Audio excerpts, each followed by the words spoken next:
जैसे चंदा सूरज के,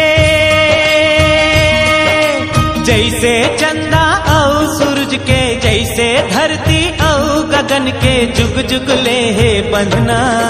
तैसे तोरो मोर मितानी के छूटे कभू ये संगना, तैसे तोरो मोर मितानी के छूटे कभू ये संगना। जैसे बादर औ बरखा के, जैसे सागर औ लहरा के जुग जुग ले है बंधना, तैसे तोरो मोर मितानी के छूटे कभू ये संगना, तैसे तोरो मोर मितानी के छूटे कभू ये संगना।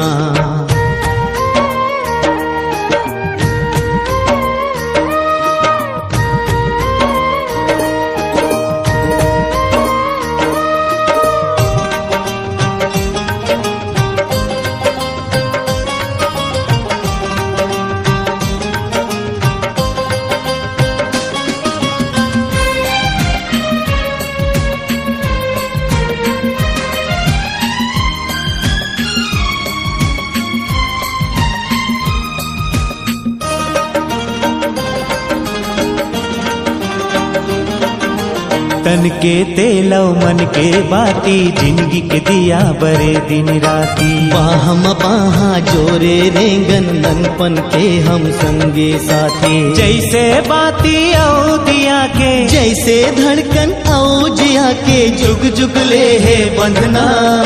तैसे तोरो मोर मितानी के छूटे कभू ये संगना, तैसे तोरो मोर मितानी के छूटे कभू ये संगना।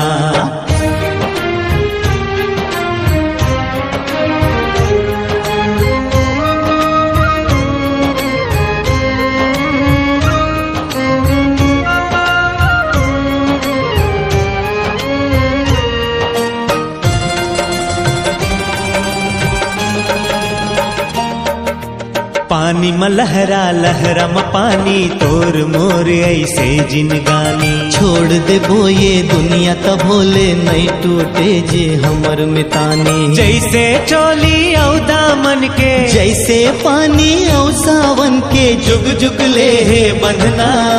तैसे तोर औ मोर मितानी के छूटे कभू ये संगना, तैसे तोर औ मोर मितानी के छूटे कभू ये संगना।